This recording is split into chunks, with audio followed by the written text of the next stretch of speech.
이곳은 제105 해저순찰정 현재 605수역을 제225코스에 따라 시속 30노트로 순찰 중임. 수심 40m 지금까지는 아무 이상 없음. 1등 순찰대원 던벌리는 초음파 라디오의 마이크를 잡고 모선에 보고했다. 모선에서 곧 회답이 왔다.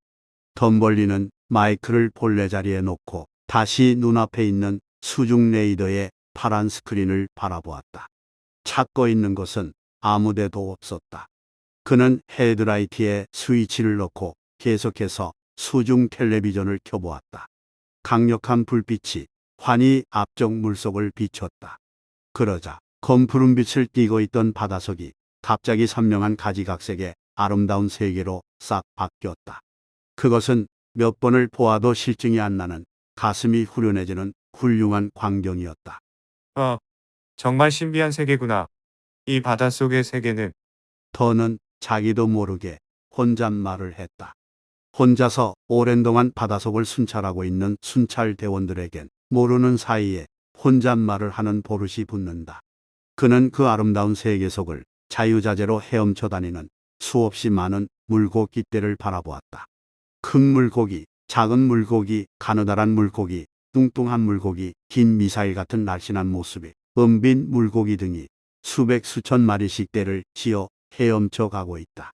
그물 고기떼 밑으로 길이 1m나 되는 묵직하고 몸집이 큰 물고기가 천천히 헤엄쳐 가고 있다.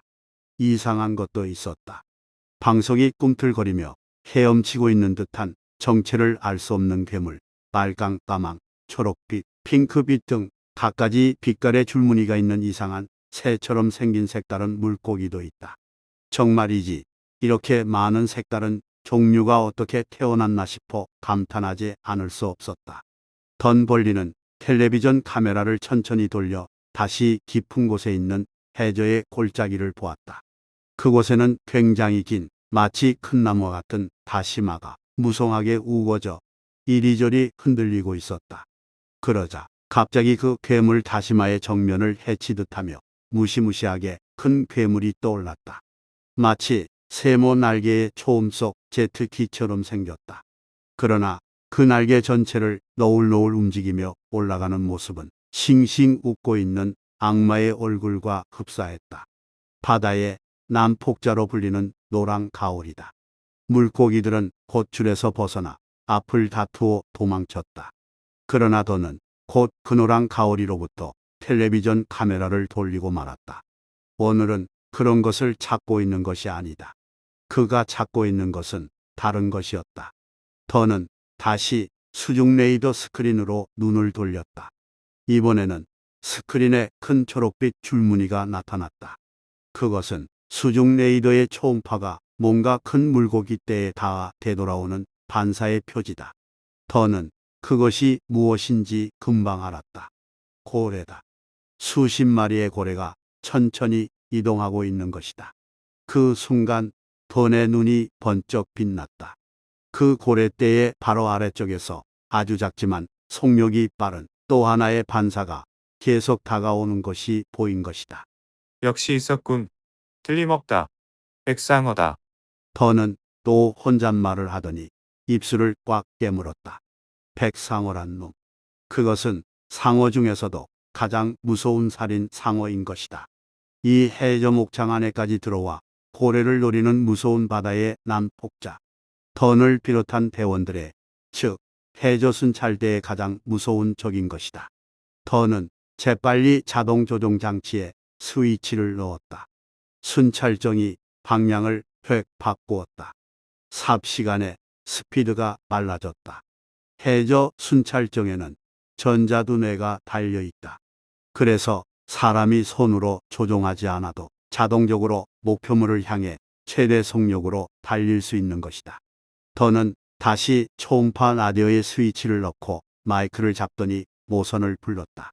제105 해저순찰정에서 모선 로우코로로 적을 발견. 지금 추적 중. 순찰정은 50노트의 최고 속력으로 달리고 있었다.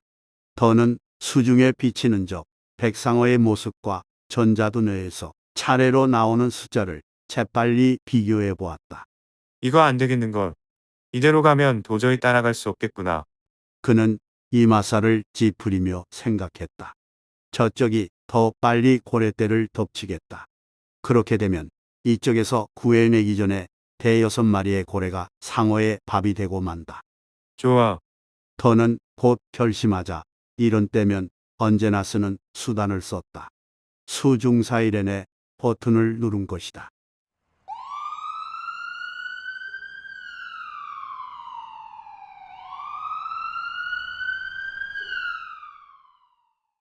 굉장히 큰 신경을 쥐어뜯는 듯한 수중 사이렌 소리가 바닷속으로 퍼져나갔다.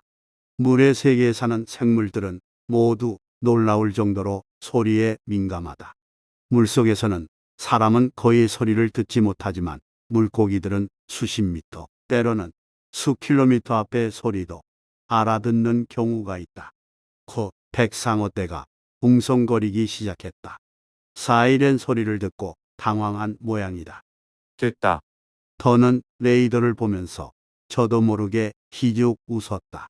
그러나 사이렌 소리의 고래들도 역시 놀란 모양이었다.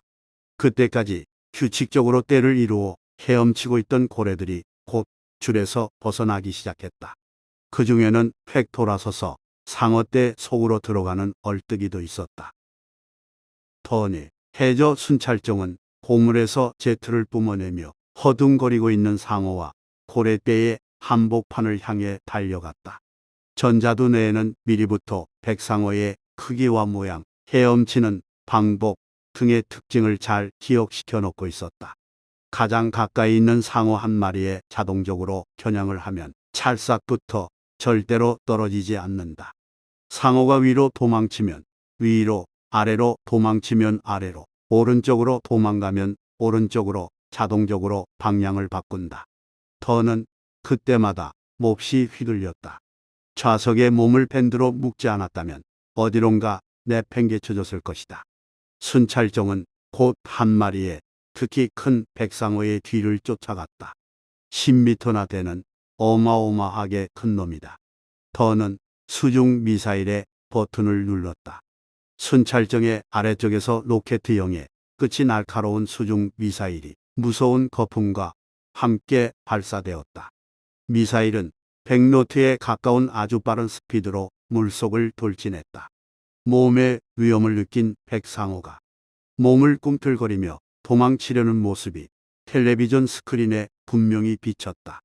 그러나 수중 미사일은 한 번 노린 것은 절대로 놓치지 않는다. 미사일은 오른쪽으로 왼쪽으로 도망쳐 다니는 상어를 금세 따라잡았다. 백상어의 배에 미사일이 박혔다. 미사일 안에는 독한 독약이 장치되어 있으므로 명중하면 그 독약이 자동적으로 상어의 몸속에 주사되는 것이다.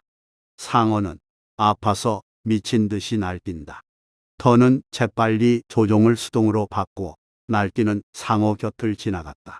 만일 그 거대한 상어 꼬리로 한 대 얻어맞으면 작은 순찰정은 어디론가 날아가 버리고 만다. 더는 곧 다음 것을 노렸다. 그러나 백상어는 벌써 100미터 앞을 떼지어 도망치는 중이었다. 더는 계속 스피드를 내어 그 무리를 쫓아가며 이번에는 로켓 어뢰를 발사했다. 로켓 어뢰는 은빛으로 반짝이며 도망가는 상어떼를 삽시간에 따라잡았다. 따라잡는가 했더니 갑자기 번쩍 빛나며 폭발했다. 무딘 충격이 전해져 왔다. 명중이다. 백상어떼는 흰 거품에 쌓여 보이지 않게 되었다. 백상어떼는 흰 거품에 쌓여 보이지 않게 되었다. 더는 주의 깊게 보고 있었으나 거품이 꺼진 뒤에는 이미 상어의 모습은 사라지고 없었다. 레이더를 돌려보았으나 상어로부터의 반사음은 이제 돌아오지 않았다. 그 대신 순찰정 바로 옆을 어미고래가 아기 고래를 데리고 재빨리 도망가는 모습이 수중 텔레비전에 비쳤다. 고래는 물론 이 강철 괴물을 탄 사람이 자기네들의 목숨을 구해준 줄은 전혀 모르는 것이다. 괜찮아. 잘 살아라. 고래야. 더는 희죽 웃고 입버릇이 된 혼잣말을 하더니 밸러스트 탱크 속의 물을 내보내어 해면으로 떠올랐다. 해상은 조용했다. 더는 해치를 열고 머리를 작은 사령탑에서 내밀어 보았다. 구름 한 점 없이 맑게 갠 날씨였다. 그리고 끝없는 태평양이 아주 넓고 크고 웅대하게 굽이치며 펼쳐져 있었다. 그 굽이침 속에 마치 전복된 보트 같은 시꺼먼 것이 대여섯 개 부글거리며 또 있었다. 아까 톤이 죽인 백상어의 시체였다. 작은 것은 길이 5미터, 큰 것은 10미터나 된다. 뻐끔 벌린 입으로 들쑥날쑥난 무서운 이가 드러나 보였다. 바다의 살인자의 가엾은 최후의 모습이다. 더는 그 무참한 시체를 보고 있으니까 언제나 그렇듯이 상어들이 불쌍하게 느껴졌다. 나쁘게 생각하지 마라, 상어들아. 그는 시체를 향해 살그머니 타이르듯이 말했다. 그리고 마음속으로 생각했다. 우리가 고생해가며 열심히 키우고 있는 고래를 너희들의 밥이 되게 할 수는 없단다. 고래는 지금 세계의 75개 이르는 사람들의 중요한 식량이니까. 이번에 다시 태어나게 되면 다른 것으로, 가능하면 사람으로 태어나도록 하여라. 그날 저녁 더는 모선 로우콜호로 돌아왔다. 배라고는 하지만 로우콜호는 보통 배가 아니다. 첫째, 모양이 전혀 다르다. 다르다기보다 전혀 배 같은 모양을 하고 있지 않았다. 언뜻 보기에는 해상에 뜬 조선의 도크처럼 보였다. 옆에 다가가 보면 로우콜호는 굉장히 크다는 것을 알 수 있다. 길이 2km, 높이 1km의 긴 네모꼴 금속으로 이루어진 성과 같다. 사실 로우콜호는 인공의 성과 같았다. 이곳에는 해저 순찰정의 기지가 있다. 사령부, 장교, 연료 탱크, 수리 공장, 도크, 또 세계 어느 나라와도 연락이 되는 통신본부, 순찰정의 승무원을 위한 훌륭한 숙사, 식당, 마음 놓고 쉴 수 있는 휴게실과 공부하기 위한 도서실 등이 갖추어져 있는 것이다. 그 밖에 해양연구소, 화학연구소, 헬리콥터와 제트기의 비행장, 여러 가지 부품을 만드는 기계 공장까지 있어 무려 5,000명의 승무원이 살고 있는 것이다. 물론 배이니까 로우콜호는 해상을 달릴 수도 있다. 배 중앙부에는 큰 원자로가 있어 그 원자력을 이용한 엔진으로 당당하게 항해하는 것이다. 이러한 과학기술의 덩어리 같은 인공의 섬은 지금 온 세계의 7대양에서 10척 이상이 활약하고 있다. 그리고 그 바다 밑에 있는 해저 목장을 물샐 틈 없이 지키고 있는 것이다. 로우콜호는 지금 오스트레일리아 근처의 해상에 있었다. 해저 목장.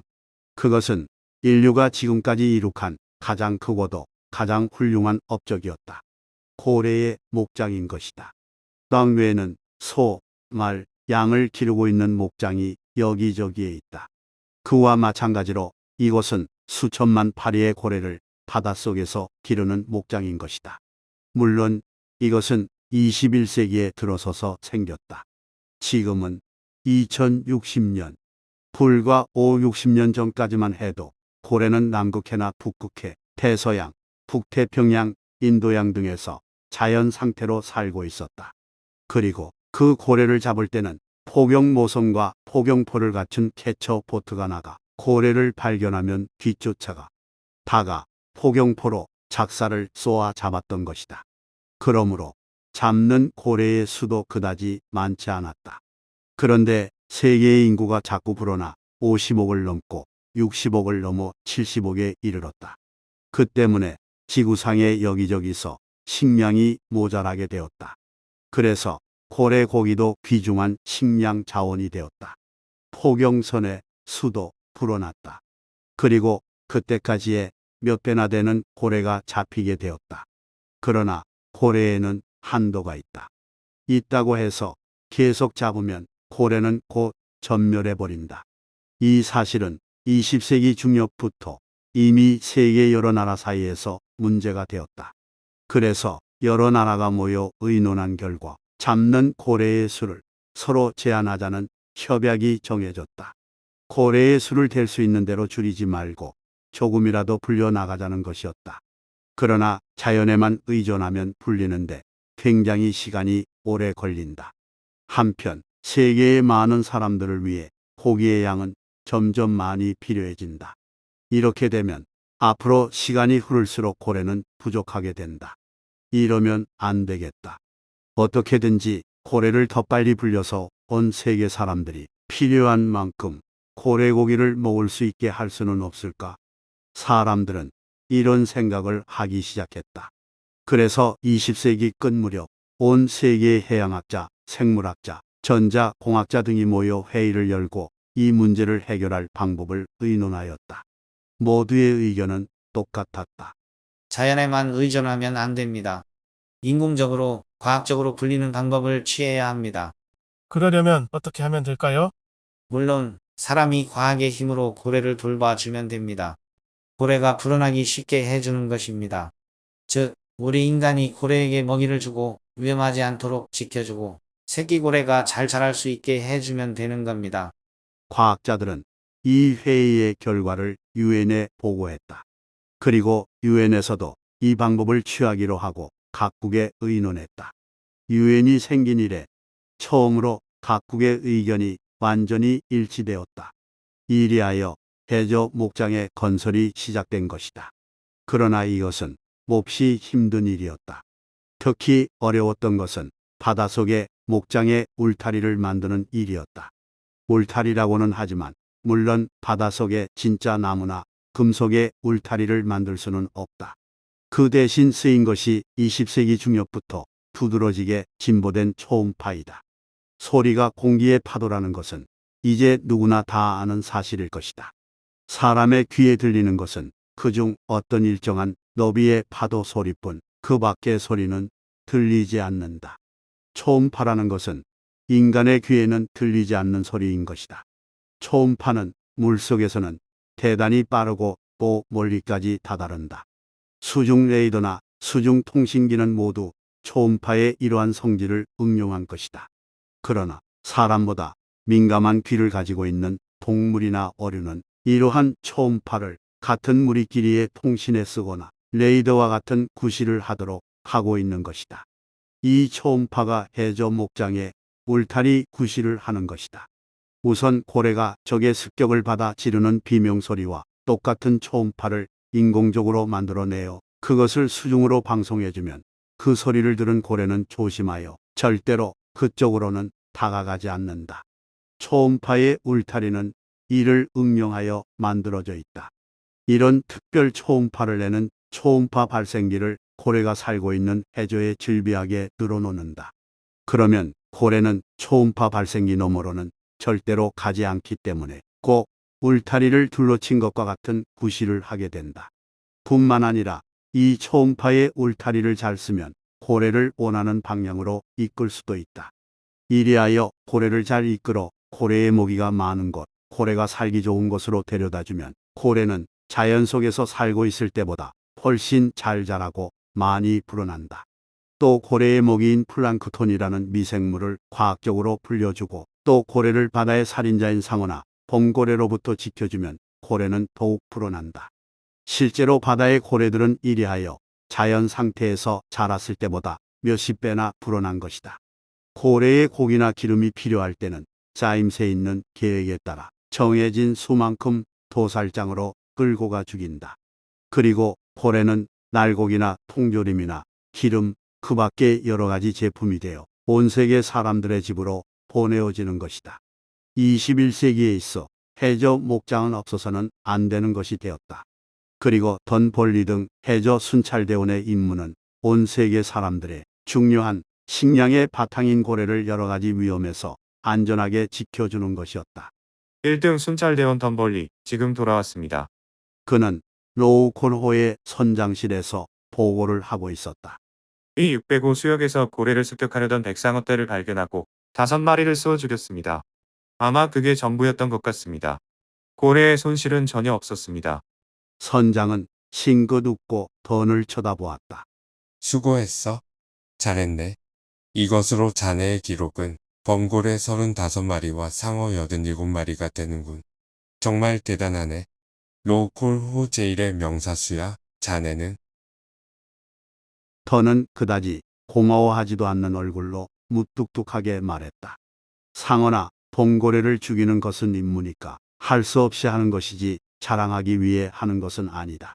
그는 사냥감에 술을 피하는 것 같은 이런 일이 딱 질색이었다. 그러나 선장은 그런 던의 마음은 알아차리지도 못하고 책상 위에 실내전화, 텔레비전에 스위치를 넣더니 글을 들여보내게. 하고 비서에게 일렀다. 그리고 던을 돌아보더니 말했다. 그런데 던, 오늘은 자네에게 부탁이 있네. 새 대원이 들어왔는데 특별히 자네가 지도해 주었으면 하네. 왜 제가 합니까? 세대원을 교육하는 훈련대가 오젓하게 있는데요. 던은 이상하게 생각하고 물었다. 그러자 선장은 고개를 내저었다. 아니야, 그것이 보통 새 대원이 아니야. 보통이 아니라니요. 지금까지 우주항공국의 우주선 파일럿을 하고 있던 사나이인데 좀 곡절이 있어 해전목장으로 오게 된 거야. 그래서 우주항공국장으로부터 나에게 특별히 부탁해 왔기 때문에 자네가 지도해 주었으면 하는 걸세. 선장이 거기까지 말했을 때 자동문이 열리고 한 청년이 성큼성큼 들어왔다. 월터 프랭클린 들어왔습니다. 청년은 선장에게 힘차게 경례를 하며 말했다. 던은 그 청년을 보았다. 나이는 던과 비슷한 것 같았다. 다부진 몸집의 눈초리가 날카로운 사나이였다. 그러나 던은 이상하다고 생각했다. 그 눈에 어딘가 어둡고 우울해 보이는 그림자가 담겨 있었다. 선장은 두 사람을 비교해 보았다. 아, 프랭클린, 이쪽이 지금부터 자네를 지도해 줄 덤벌리 1등 순찰대원이야. 둘이 사이좋게 지내주기 바란다. 두 사람은 악수를 했다. 프랭클린은 아직 로우콜 호환을 잘 모르니까 던, 자네가 안내해 주지 않겠나? 알겠습니다.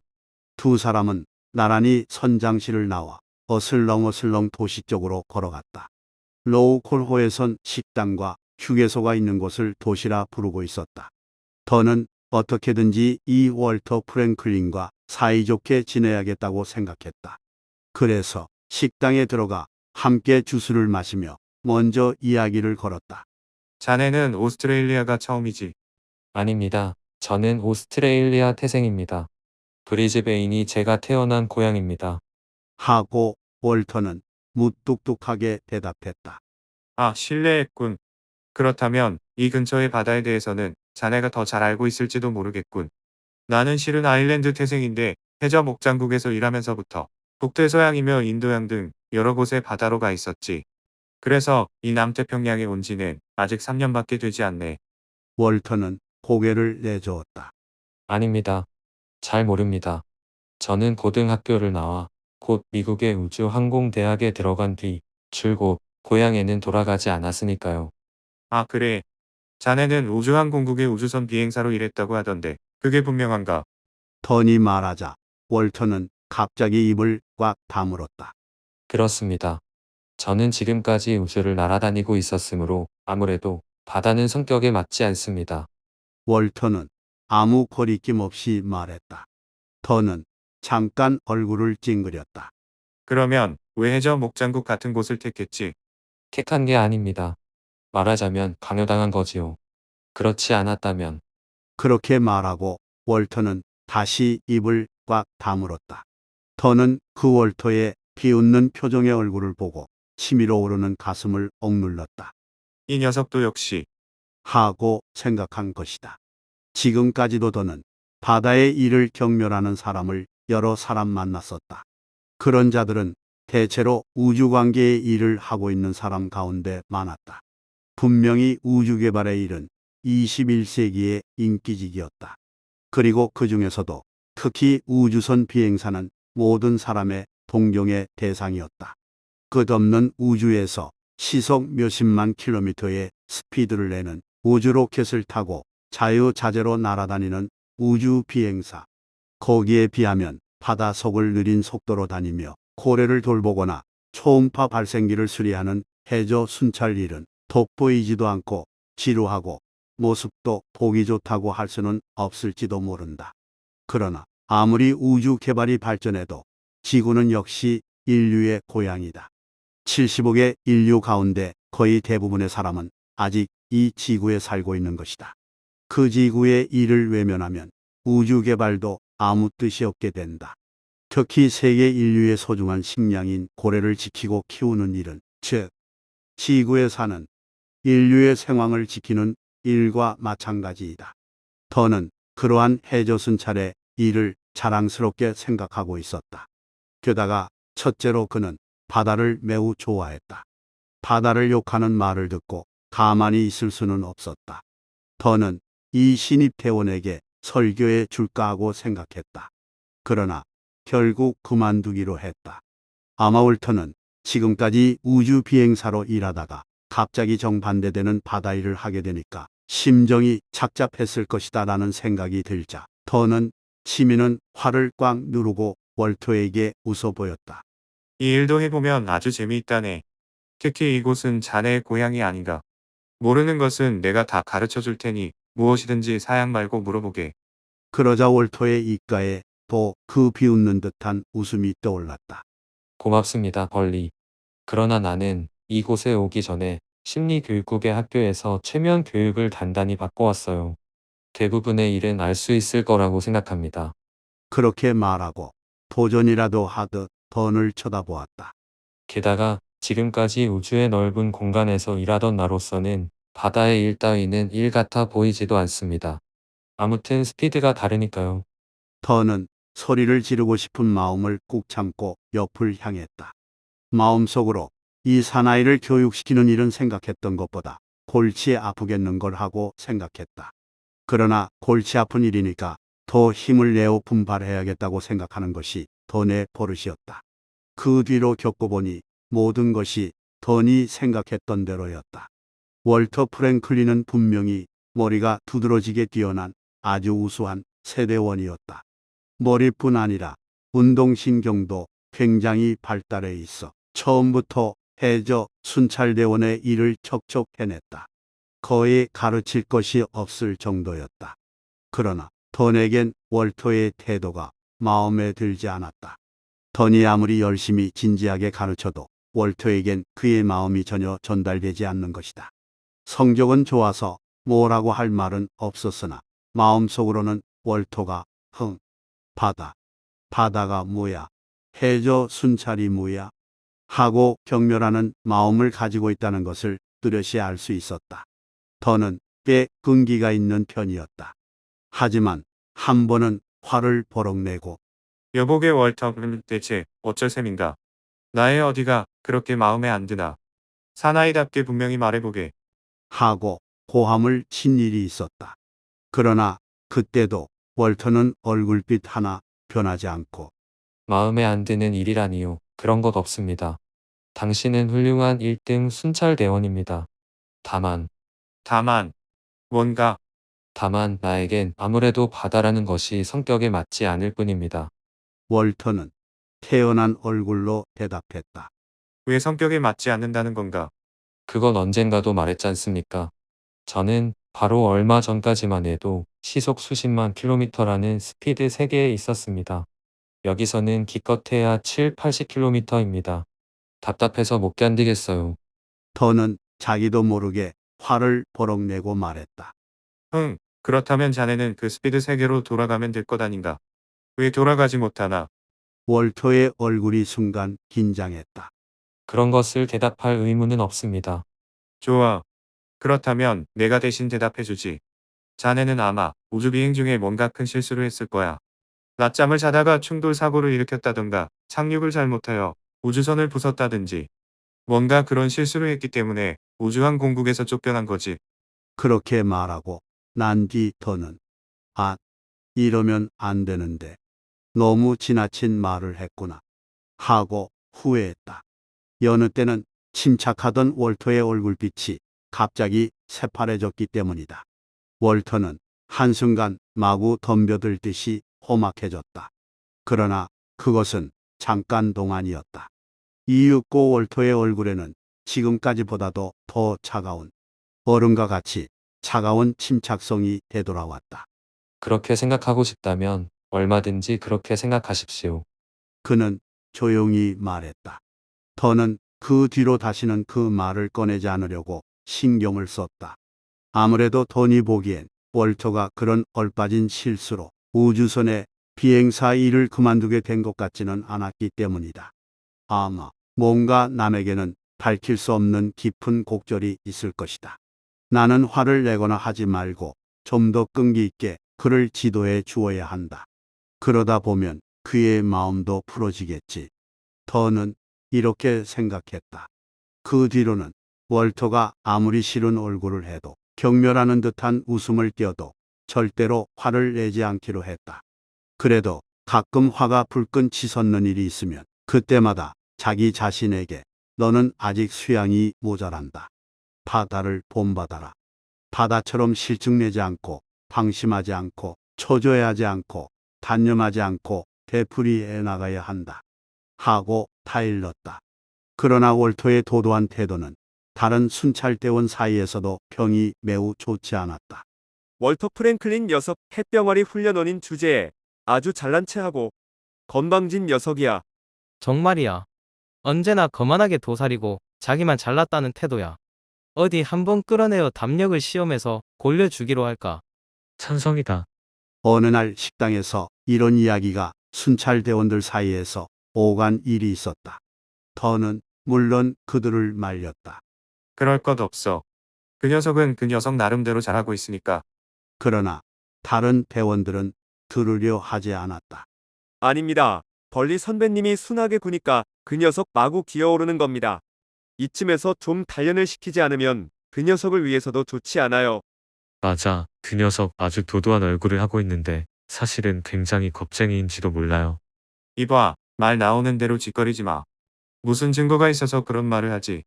더니 꾸짖자 그 대원은 잠옷 비밀스러운 일이라도 되는 듯이 목소리를 낮추었다. 물론 확실한 증거가 있어요. 분명히 알고 있어요. 도대체 무엇을 알고 있다는 건가? 더는 걱정이 되어 되물었다. 사실은 요전 휴가에 오스트레일리아까지 갔을 때 그 녀석은 나와 같은 제트기에 타고 있었어요. 그 대원은 목소리를 더 낮추어 이야기하기 시작했다. 제트기가 날아올랐을 때 무심코 보았더니 프랭클린 녀석은 창문에서 가장 멀리 떨어진 좌석에 웅크리고 앉아 눈을 꼭 감고 있더군요. 이상하다 하고 자세히 쳐다보니까 글쎄 그 녀석이 와들와들 떨고 있는 겁니다. 얼굴빛은 새파랗고 이는 딱딱 소리를 내고 차마 눈 뜨고 볼 수 없더군요. 마치 비행기도 보지 못한 미개인인 토인이 난생 처음 비행기를 탄 것처럼 무서워하는 겁니다. 그러니까 나는 그 녀석이 굉장히 겁쟁이라고 생각한 거지요. 고소 공포증이 아닐까? 높은 곳에 올라가면 무서워 못 견디는 병이 있지 않아. 또 한 명의 순찰대원이 말참견을 했다. 하지만 그건 좀 이상하군. 프랭클린은 로우폴호에 오기 전까지 우주선의 비행사였다고 했잖아. 그렇다면 그 이야기도 믿지 못하겠는걸. 그때는 그쯤에서 이야기가 끝났다. 더는 이 이야기가 굉장히 마음에 걸렸으나 곧 잊어버리고 말았다. 그런지 2, 3일이 지난 뒤였다. 마침 그날은 던과 월터가 쉬는 날이었다. 갑자기 월터에게 볼 일이 생겼으므로 숙사며 식당 등을 찾아보았으나 눈에 띄지 않았다. 이상하다. 라고 생각하여 계속 찾으니까 도시 근처에서 만난 한 대원이 아, 프랭클린은 아까 두세 명의 동료와 내기를 하고 있던데요. 하고 말해 주었다. 내기라고? 예, 수중 지프로 아이오 5 산호초까지 경주를 하자느니 어쩌느니 하던데요. 더는 깜짝 놀랐다. 뭐라고? 농담하고 있나? 아이오5 산호초라면 익숙한 사람도 수중 지프로는 좀처럼 가지 않는 곳 아닌가? 예, 그건 물론 설명했습니다. 수중 지프의 연료로는 왕복이 빠듯하니까 자칫 잘못해서 길이라도 잃으면 조난 당할지도 모른다고 말입니다. 그러면 모두 위험한 것을 알고도 강제로 보냈다는 말인가? 그 대원은 난처한 표정을 지었다. 아니 뭐 강제라고는 할 수 없습니다. 모두들 보나마나 프랭클린이 겁을 먹고 살려달라고 매달릴 줄 알았던 겁니다. 그런데 그 녀석 태연한 얼굴로 곧 오케이 해버린 겁니다. 뿐만 아니라 내기에 건 돈을 배로 해도 좋다는 겁니다. 그래서 말을 꺼낸 쪽도 물러설 수 없어 출발하고 말았습니다. 도대체 언제쯤 떠났나? 더는 이마살을 찡그리고 물었다. 글쎄요. 벌써 3시간쯤 된 것 같아요. 3시간. 그러면 이제 돌아와야 할 시간 아닌가? 더는 그렇게 소리치더니 급하게 수중지프의 경락고로 달려갔다. 수중지프란 산소범배나 예더래와 흡사한 모양의 수중 작업용으로 쓰이는 탈 것이다. 어뢰 안에는 압착 공기가 들어있어 그것을 내뿜으며 전진한다. 세게 내뿜으면 빠르고 천천히 내뿜으면 천천히 달린다. 타는 법은 아쿠아롱을 메고 어뢰 위에 다리를 벌리고 올라앉아 간단한 조종 장치를 조종하면 된다. 수중지프는 세대가 보이지 않았다. 월초와 또 2명의 대원이 떠난 모양이다. 더는 시계를 보았다. 아쿠아롱의 산소 봄배에는 4시간분의 산소밖에 들어있지 않다. 그 시간이 지나면 수중에 더 머물러 있을 수 없다. 숨이 막혀 죽어버리는 것이다. 앞으로 1시간도 남지 않았다. 만일 도중에 조종을 잘못하여 수중 지프에서 떨어지거나 방향을 잃으면 시간은 모자라게 된다. 또 산소가 동나서 해상에 떠올라 헤엄을 치기 시작했다 하더라도 망망한 태평양 한복판에서는 이내 지쳐버려 빠져 죽고 만다. 더는 초조해하며 경락고 앞에 장교에 서서 수중을 뚫어져라 들여다보고 있었다. 30분쯤 지났을 때였다. 해면이 갑자기 흔들리는가 했더니 2대의 수중 지프가 떠올랐다. 그것은 언젠가 월터의 담력을 시험해 보자고 말하던 2명의 2등 순찰 대원이었다. 2 사람은 해안가로 기어 올라왔다. 이봐, 프랭클린은 어떻게 된 건가? 더는 아쿠아롱을 벗고 있는 2 사람에게 물었다. 그러자 2 사람은 갑자기 놀란 얼굴로 더를 보았다. 그러면 역시 그 녀석은 아직 돌아오지 않았습니까? 오래전에 돌아온 줄만 알고 있었는데요. 몹시 당황해하는 목소리였다. 더는 갑자기 무서운 얼굴로 고함을 쳤다. 뭐라고? 이봐, 너희들은 프랭클린을 도중에 떼어놓고 왔단 말이냐? 아닙니다. 떼어놓고 온 게 아닙니다. 그냥 어떻게 되었다는 거야? 도중에 어디론가 없어져 버렸기 때문에 틀림없이 무서워서 로우쿨호로 되돌아온 줄 알았기 때문에 한 사람이 아주 새파랗게 질려서 말했다. 그러자 또 한 사람도 풀이 죽어서 하지만 한동안 그 근처의 바닷속을 찾아보았습니다. 그리고 수중 마이크로 소리쳐 부르기도 했습니다. 그러니까 만일 길을 잃었었다 하더라도 들렸을 것입니다. 그래도 대답이 없기에 틀림없이 돌아갔다고 생각한 것입니다. 정말 큰일을 저질렀군. 자네들은. 더는 화를 누르며 말했다. 자네들은 아직 수중 지프의 경험이 별로 없는 훈련 중인 대원의 담력을 시험해 본답시고 마음대로 위험한 게임에 끌어들인 거야. 그에게 만일 무슨 일이 일어났다면 이 책임은 거기까지 말하자 2 대원은 벗으려 하던 아쿠아롱을 다시 짊어지기 시작했다. 알고 있습니다. 이제 곧 산소 분배를 바꿔 달고 다시 한번 찾으러 가겠습니다. 3 사람분을 준비해주게. 나도 함께 가겠으니. 더는 말했다. 3 사람이 급히 수중 지프와 산소 봄배를 준비하고 있을 때였다. 누가 돌아오고 있다. 한 대원이 소리치며 해면을 가리켰다. 그 해면이 갑자기 부글거리는가 했더니 아쿠아롱을 맨 대원의 모습이 쑥 물을 가르고 나타났다. 월터 프랭클린이었다. 그는 오른손에 한 개의 멋진 산호 가지를 들고 있었다. 월터, 돌아올 수 있었구나. 더는 안심한 나머지 자기도 모르게 큰 소리로 외치며 물기슬그로 기어오르고 있는 월터 곁으로 달려가 손을 내밀어 주었다. 다른 대원들도 달려왔다.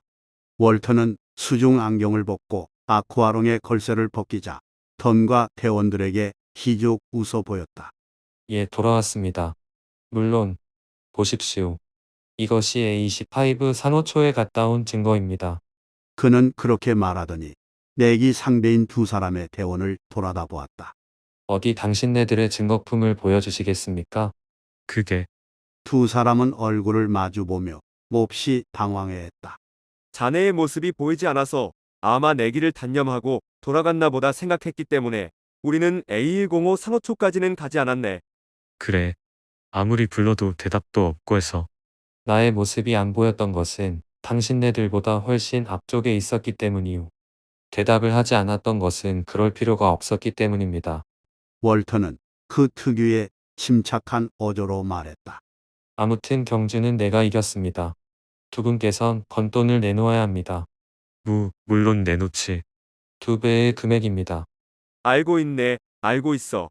두 사람은 눈을 희번덕거리며 도망치듯이 경락고 안으로 들어갔다. 아무튼 무사해서 다행이네. 더는 월터에게 말했다. 그러나 자네도 어지간하군. 비록 저쪽에서 하자고 하더라도 이런 위험한 일은 하면 안 되네. 어쨌든 괘씸한 건 저 두 사람이야. 저 자들은 자네가 가지 못하려니 하고 일부러 내기를 하자고 한 거니까. 더니 거기까지 말하자 월터가 그때까지 보인 일이 없는 명랑한 웃음을 웃어 보였다. 알고 있습니다. 그러니까 내기에 응한 겁니다. 나도 겁쟁이로 알려지는 것은 싫으니까요. 특히 그는 소리를 낮추어 던의 귀에 대고 속삭였다. 싫은 틈만 나면 나 혼자서 수중 지프 훈련을 했었습니다. A105 산호초까지도 벌써 혼자서 두세 번은 왕복했습니다. 그러니까 나한테는 그다지 위험한 게임은 아니었습니다. 그렇게 말하더니 아무 일도 없었던 것처럼 총총히 가버렸다. 그 뒤로 해저 순찰대원들은 절대로 월터 프랭클린을 경멸하거나 하지 않았다. 저 녀석은 보통 햇병아리가 아니야. 보기보다는 의외로 거물이야. 그런 말을 뒤에서 하는 대원도 있었다. 그러나 월터는 전과 조금도 달라진 데가 없이 침착한 태도로 훈련에 힘쓰고 있었다. 그는 반년 만에 승진 테스트를 받고 3등 순찰대원이 되었다. 그 뜻하지 않은 사건이 일어났던 것은 바로 그 뒤였다. 어느 날 로우콜호의 숙사에서 한가롭게 휴식을 취하고 있던 던과 여러 대원들은 갑자기 요란한 비상 집합 부조 소리에 깜짝 놀랐다. 그들은 급히 순찰대의 사령실로 모였다. D305 수역에서 해저 지진이 일어나 초음파 발생기가 수십 킬로미터의 길이에 걸쳐 파괴되었다. 그 부서진 곳으로 해저 목장의 고래가 바깥 바다로 자꾸 헤엄쳐 나가고 있다. 곧 출동하여 수리를 해야 한다. 선장은 모인 순찰대원들에게 설명하였다. 더는 곧 선장과 함께 해저 순찰정의 비상출동에 관해 의논하였다. 아무튼 초음파 울타리에 뚫린 구멍을 서둘러 막아야 하니까요. 우선 먼저 수직 이착륙 제트기로 그 수역까지 순찰정 2대를 운반해 주시면 좋겠습니다. 그 순찰정이 초음파 발생 장치를 싣고 가 구멍을 막아야 합니다. 좋아, 그건 명안이군. 선장이 말했다. T305 수역은 로우콜호에서 200km 떨어진 에조에 있다. 물속으로 가면 최고 속력을 내도 3시간은 걸린다. 거기에 비해 수직 이착륙 제트기를 사용하면 10분이나 15분이면 그 수역에 도착하여 작업을 시작할 수 있는 것이다. 그래, 누가 갈 건가? 선장이 물었다. 저와 월터 프랭클린이 갑니다. 더는 재빨리 지시를 했다. 잠시 후에 수직 이착륙 제트기의 동체에 두 척의 해저 순찰정이 실렸다. 수직 이착륙기란 전혀 활주를 하지 않고 그 자리에서 곧장 이륙하거나 착륙할 수 있는 비행기이다. 헬리콥터와 비슷하게 생겼으나 헬리콥터와 같은 회전 날개가 없고 날개에 달린 제트 엔진을 처음에는 밑으로 향하여 분사하고 일정한 높이까지 올라가면 수평하게 분사하여 보통 제트기처럼 난다. 그러니까 헬리콥터와 달리 마하 이상의 스피드를 낼 수 있는 것이다. 요란한 제트 엔진 소리와 함께 기체는 가볍게 공중으로 떠올라 이내 스피드를 내 바다 위를 날아가기 시작했다. 던과 월터는 잠수 장소에 도착하기까지 동체 안에 좌석에 앉아 있었다. 던은 창문으로 바다를 바라보고 있었는데 월터의 얼굴은 병난 사람처럼 굳어져 가끔 실룩실룩 경련을 일으키고 있었다. 왜 그러나 월터, 기분이 나쁜가? 던은 월터의 얼굴을 들여다보고 말했다. 괜찮아요. 월터가 대답했다. 그러나 그의 이마에는 진땀이 솟아 나오고 있었다. 병이 난 모양이군. 무리하면 안 되네. 누구 다른 사람하고 교대를 할까? 더는 걱정이 되어 월터의 어깨에 손을 얹었다. 갑자기 월터가 그 손을 뿌리쳤다. 내버려 두세요. 격한 어조였다. 그러면서도 그의 몸은 와들와들 열병 환자처럼 떨리고 있었다. 그 순간 더는 월터가 왜 이렇게 되었는가를 알았다. 틀림없이 이것은 상당히 심한 고소 공포증이구나. 그는 속으로 외쳤다. 고소 공포증이란 높은 곳에 올라가면 무서워서 못 견뎌 하는 병이다. 아무리 괜찮다 떨어지지는 않는다 하고 스스로에게 타일러도 참을 수 없는 것이다. 아무래도 뭔가 꽤 무서운 일을 겪은 적이 있는 모양이구나. 우주에서의 사고 같은. 그래서 우주선의 비행사 일을 할 수 없게 된 모양이군. 더는 월터를 데리고 온 것을 후회했다. 월터, 무리를 하지 않는 편이 좋아. 되돌아가 다른 사람과 교대하기로 하자. 지금 조종사에게. 안 됩니다. 갑자기 월터가 던의 멱살을 꽉 움켜쥐고 소리쳤다. 그 눈은 실성한 듯이 번들번들 빛나고 있었다. 부탁해요, 던벌리. 이대로 가게 해주시오. 괜찮아요. 이 정도는 곧 회복돼요. 더는 필사적으로 말하고 있는 월터의 진땀으로 번질거리는 얼굴을 쳐다보았다. 글쎄, 그 상태로야 어디. 저쪽에 도착해도 과연 일을 할 수 있을지 의문이군. 그는 눈 딱 감고 잔혹한 말을 해주었다. 화를 내게 하여 데리고 갈 속셈이었던 것이다. 월터는 와들와들 떨면서도 고개를 설레설레 흔들었다. 아니, 괜찮아요. 바다에 아래에 내리기만 하면 괜찮아져요. 좋아. 더는 갑자기 생각난 일이 있어 고개를 끄덕이더니 말했다. 데리고 가주지. 그 대신 내가 하는 말은 무엇이나 다 듣겠나. 듣겠습니다, 던. 무슨 일이나. 그러면 창가에 앉아 해면을 내려다보고 있게. 저쪽에 도착할 때까지. 월터는 놀란 듯이 눈을 크게 떴다. 그러나. 이것 봐. 잘 들어, 월터. 더는 월터의 눈을 말끄러미 바라보며 말했다. 자네는 틀림없는 고소공포증이야. 그것도 아마 뭔가 갑작스러운 충격으로 그렇게 되었겠지. 처음부터 고소공포증이었다면 우주 비행사가 될 까닭이 없으니까. 월터는 어린아이처럼 얌전히 고개를 끄덕였다. 좋아, 자네는 그 충격에서 아직 벗어나지 못한 거야. 그리고 그 충격에서 완전히 벗어나지 않는 한 언제까지나 고소공포증은 낫지 않네. 고소공포증을 고치려면 그 무서움을 정면으로 딛고 넘어가야 하네. 창문으로 바다를 보고 있어도 무서운 생각이 들지 않아야 해. 알았나? 월터는 한동안 아무 말 없이 던의 얼굴을 쳐다보고 있었다. 아니면 로우콜호로 되돌아가든지. 갑자기 월터는 아무 말도 하지 않고 창가의 자리로 갔다. 그리고 둥근 창문으로 수백 미터 밑에 해면을 내려다보았다. 할 작정이구나. 월터의 얼굴은 곧 백지장처럼 새하얘졌다. 으, 월터의 입에서 슬픈 비명이 흘러나왔다. 그는 손수건을 꺼내 입을 틀어막았다. 눈이 치켜 올라가고 눈알이 금방 튀어나올 것 같았다. 두려운 나머지 머리가 도는 것이 아닐까. 아니면 정신을 잃고 마는 것이. 더는 월터의 뒷모습을 보며 조마조마했다. 이제 곧 자리를 뜨는 게 아닐까. 항복하고 모선으로 돌아가겠다는 말이 나오는 것이 아닐까. 그러나 월터는 머리도 돌지 않고 정신도 잃지 않았으며 항복도 하지 않았고 자리를 뜨지도 않았다.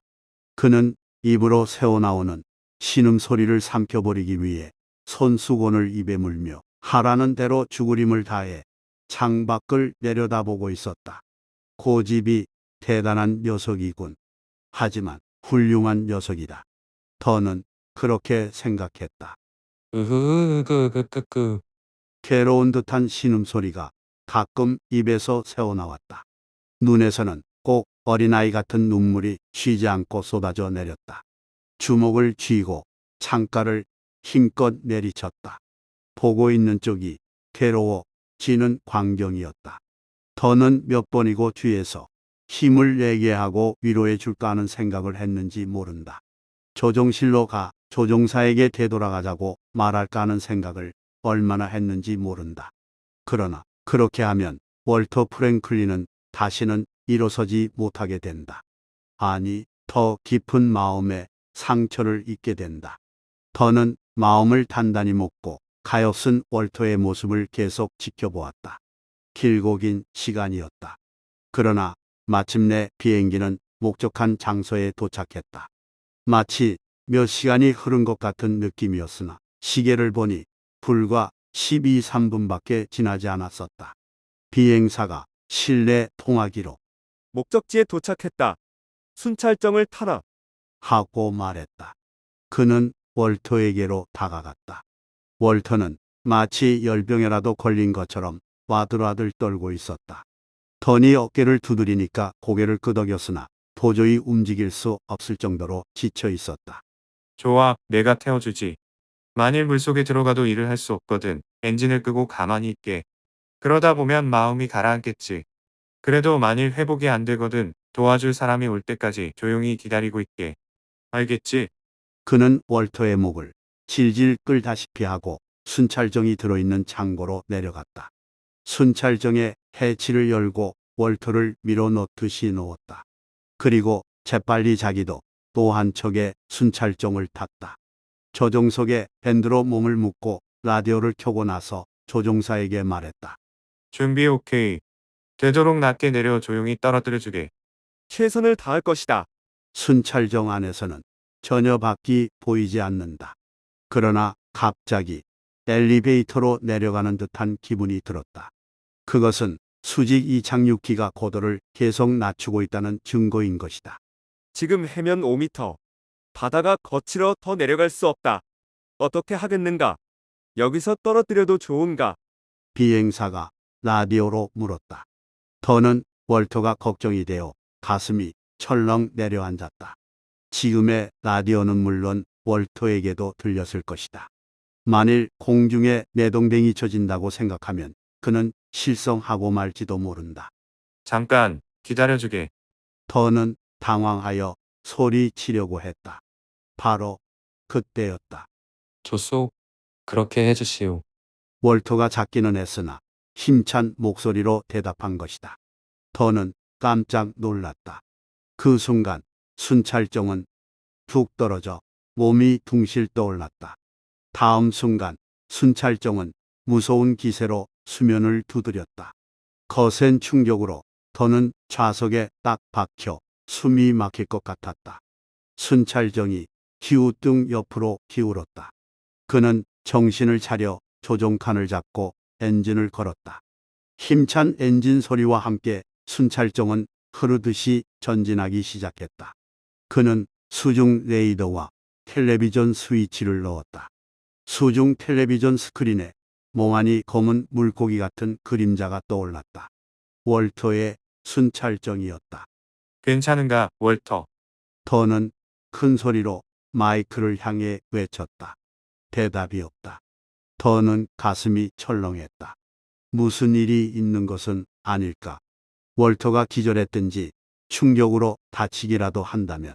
불길한 예감이 더의 마음을 흔들었다. 월터. 어이, 월터, 힘을 내라. 그러자 이번에는 약하디 약한 월터의 목소리가 들렸다. 괜찮아요. 앞서가요. 길을 따라갈 테니. 그 목소리는 약하기는 했으나 평상시 듣던 월터의 목소리였다. 월터는 마침내 무서운 시련을 이겨낸 것이다. 더의 가슴에 따뜻하고 큰 안도감이 가득 차왔다. 이제 안심이다. 던과 월터는 그 뒤로 수중 레이더를 통해 초음파 울타리에 파손된 부분을 찾아내 준비해온 새로운 초음파 발생기를 차례로 떨어뜨리고 갔다. 그래서 초음파의 울타리는 다시 전처럼 작용하기 시작하여 더 이상 고래가 헤엄쳐 나가지 못하도록 막았다. 그런 다음 던과 월터는 협력하여 헤엄쳐 나간 고래떼를 발견했다. 그때 뒤쫓아 현장에 도착한 다른 해저 순찰대도 합세하여 고래들을 에워싸고 다시 본디의 해저 목장으로 몰고 갈 수가 있었다. 모든 것이 던과 월터가 재빠르게 행동해 주었기 때문이었다. 던과 월터는 해저 목장국의 장관으로부터 공문을 세운 데 대해 크게 칭찬을 받았다. 그러나 던에게 있어 가장 기뻤던 일은 칭찬받은 일이 아니라 월터가 그 무서운 고소공포증을 잘 견디어 이를 훌륭하게 해낸 일이었다. 더구나 월터는 이 사건이 있은 뒤로 점점 높은 곳을 무서워하지 않게 되었다. 던이 생각했던 대로 월터의 고소공포증은 낫기 시작한 것이다. 그리고 이 사건이 있은 뒤로 일주일쯤 지난 뒤 월터는 처음으로 던에게 지금까지 아무한테도 이야기하지 않았던 비밀을 털어놓은 것이다. 그것은 일이 끝나고 밤에 던이 자기 방에서 책을 읽고 있을 때였다. 월터가 불쑥 방으로 들어왔다. 던, 잠깐 내 이야기를 들어주겠습니까? 월터는 느닷없이 말했다. 던은 그 진지한 얼굴을 보고 깜짝 놀랐다. 도대체 무슨 이야기인데? 아, 내가 고소공포증에 걸렸을 당시의 이야기입니다. 던은 더욱 놀라울 터의 얼굴을 바라보았다. 들어주고 말고. 그러면 들어주세요. 나의 고소공포증은 언젠가 당신이 말했듯이 어떤 사건이 계기가 되어 생긴 겁니다. 월터는 천천히 조용한 목소리로 이야기하기 시작했다. 그때 나는 화성행 화물 우주선의 기관사였어요. 마침 지구와 달 중간쯤에 우주에 왔을 때 이웃 로켓 엔진의 분사관 하나가 갑자기 고장을 일으켰습니다. 그것을 고치려면 밖에 우주로 나가야만 합니다. 그래서 나는 우주복을 입고 진공 속으로 나갔어요. 월터는 거기서 잠깐 눈을 감고 말을 끊었다. 던, 당신은 지구를 벗어난 일이 있나요? 아니, 없어. 관광 우주선에도 탄 적이 없네. 그러면 그 우주 공간에 뭐라 말할 수 없는 이상한 느낌을 모르겠군요. 우주는 캄캄하고 수없이 많은 별이 저마다 살아있는 것처럼 빛나고 있고 태양은 마치 머리를 풀어헤친 마녀처럼 무섭게 불타고 있습니다. 정말로 숨이 찰 정도로 아름답고 신비한 곳입니다. 그리고 그 우주로 나가면 꼭 밑 빠진 구멍 속에 한도 없이 빠져드는 듯한 굉장히 외롭고 굉장히 무시무시한 기분이 듭니다. 월터, 이제 그 이야기는 그만두는 게 좋지 않을까? 억지로 다시 생각해낸다는 것은 좋지 않아. 아니에요. 모든 것을 다 이야기해버리고 싶어요. 그렇지 않으면 이 가슴에 찐 응어리가 풀리지 않습니다. 월터는 딱 잘라 말하더니 다시 이야기를 계속했다. 로켓 엔진의 고장은 금방 고쳤습니다. 그래서 나는 우주선의 선체를 따라 우주 유영을 하며 해치를 향해 되돌아갔습니다. 뜻하지 않은 사고가 무서운 재난이 나의 신변에 닥친 것은 그때였어요. 무슨 일이 일어났는데? 던은 자기도 모르게 몸을 앞으로 내밀며 물었다. 우주복에 달려있는 우주 유영용 제트 추진 장치가 갑자기 고장나서 세계 분사하기 시작한 겁니다. 월터는 소리치듯이 말했다. 그 때문에 나의 몸은 눈 깜짝할 사이에 본선에서 떨어져 나갔습니다. 생명줄은 붙어 있었으나 당황하여 버둥거리는 순간 벗겨져 버렸습니다. 이내 본선은 아득히 먼 곳으로 가버렸습니다. 게다가 내 우주복의 라디오 안테나가 선체에 부딪혀 부서져 버렸으므로 이쪽에서 연락할 수도 저쪽의 통신을 받을 수도 없게 되었습니다. 나는 계속 끝도 없는 우주로 떠다니게 되었습니다. 월터는 그때의 일이 생각나는 듯이 지그시 눈을 감았다. 던도 그 광경을 머릿속으로 그려보았다. 그러자 등골이 오싹했다. 얼마나 무서운 일일까. 사방은 아무것도 없는 진동의 공간이다. 발로 어디를 디디려 해도 발은 공중에 떠 있다. 어디가 위인지 아래인지도 모르는 무중량 상태. 지구나 달이나 그 어둠 속에 동그라니 떠 있는 공처럼 의지할 것 없는 처지이다. 그리고 그 우주의 한복판에 혼자 외롭게 남겨진 것이다. 유일한 생명줄이었던 우주선은 자꾸만 멀어져 간다. 얼마나 외롭고 쓸쓸하고 한심했을까. 그래, 어떻게 하였나? 더는 숨도 안 쉬고 물었다. 월터는 고개를 끄덕였다. 물론 본선은 필사적으로 나를 찾았기 때문에 4시간 후에 나를 구해 주었습니다. 내가 표류하기 시작하자마자 곧 알아차리고 레이더로 추적해 주었으므로 그렇게 빨리 발견한 겁니다. 그렇지 않았으면 절대로 찾지 못했을 겁니다. 비록 찾았다 하더라도 조금만 더 늦었으면 산소가 끊어져 숨이 막혀 죽어버렸을 것입니다. 하마터면 나는 지구와 달 사이의 우주에서 우주의 먼지가 되어 버릴 뻔했습니다. 월터는 잠시 입을 다물고 있다가 다시 이야기하기 시작했다. 이제 다 알았겠지요. 구조되었을 때 나는 너무 큰 충격 때문에 정신이 거의 돌아버렸습니다. 나는 그 길로 곧 지구로 송환되어 정신병원에 입원한 다음 여러 가지 치료를 받았지요. 덕분에 얼마 후에 나았습니다. 그러나 그때 나는 이미 다시는 우주 공간에 나갈 수 없는 몸이 되어버렸던 겁니다. 우주에 나가기만 하면 틀림없이 미쳐버릴 거라는 의사의 말이 있었습니다. 그는 돈을 물끄러미 바라보았다. 내가 고소공포증이 된 것도 물론 그 때문이었지요. 보통 때는 아무렇지도 않은데 조금만 높은 곳에 올라가면 계속 떨리는 겁니다. 그러니까 비행기는 딱 질색이었지요. 바다의 일은 그런 점으로 보아 나한테 딱 맞는 일이었어요. 사방에 물이 있으면 나는 마음이 푹 놓이거든요. 하지만 그렇게 생각하면 나는 바다가 한층 더 미워지는 겁니다. 우주로 돌아가고 싶어 견딜 수가 없었습니다. 그리고 바다를 사랑하고 바다를 위해 모든 것을 희생해 가며 일하고 있는 당신이 미웠던 겁니다. 그 기분은 알 수 있을 것 같군. 더는 고개를 크게 끄덕이고 말했다.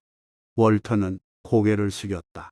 그런데 당신은 그런 나에게 화도 내지 않고 꾹 참고 여러 가지로 가르쳐 주었습니다. 나를 따뜻하게 돌보아 주었어요. 나는 하루가 다르게 해저의 일이 재미있어졌습니다. 오스트레일리아 태생이라 바다는 본디 좋아했지만 바다를 싫어하고 바다의 일을 경멸하는 체해 보인 것은 일종의 옥이었지요. 거기까지 말하더니 월터는 던의 손을 꽉 쥐었다. 하지만 이제 그런 가식은 다 버렸습니다. 나는 분명히 바다의 일을 좋아하게 되었다는 것을 인정합니다. 그거 잘 됐군. 또 한 가지 말해둬야 할 일이 있어요. 턴, 당신한테는 뭐라고 고맙다는 말을 해야 좋을지 모르겠습니다. 모든 것이 다 당신 덕분입니다. 나는 자네한테 그렇게 무리한 일을 시켰는데 더는 고개를 설레설레 흔들었다. 그렇지 않아요. 그 덕분에 나는 나았어요. 나는 그때까지 겁쟁이였습니다. 내가 고소공포증 환자라는 사실을 비밀로 하고 거기서 도망치느라 바빴습니다. 당신은 그런 나의 약한 면을 두드려 고쳐준 셈입니다. 그는 눈을 크게 뜨고 말을 계속했다. 사실은 나의 고소공포증은 그 뒤로 상당히 좋아진 것 같아요. 요전에 늘 다니고 있는 정신병원에 가서 검사를 받아보았더니 굉장히 좋아졌다며 의사가 깜짝 놀랐습니다. 그래, 그게 사실인가? 던도 들뜬 목소리로 말했다. 그래요. 물론 우주로 나가는 것은 무리한 일이겠지만 지구상이라면 고소공포증은 이제 나타나지 않을 거랍니다. 모든 것이 당신 덕분입니다. 이 일은 일생 동안 잊지 않을 겁니다. 그런 거야 아무러면 어떤가. 그보다 자네의 고소공포증이 많이 나았다니 정말 반가운 일이야. 그러면 널터, 자네는 정말 바다가 좋아진 건가? 예, 해저 목장의 일도 물론입니다. 이제 누가 그만두라고 해도 그만두지 않겠어요. 고맙네, 월터 정말 기쁘군. 저도 기쁩니다. 두 사람은 손을 꽉 잡으며 한동안 서로 얼굴을 마주보고 있었다.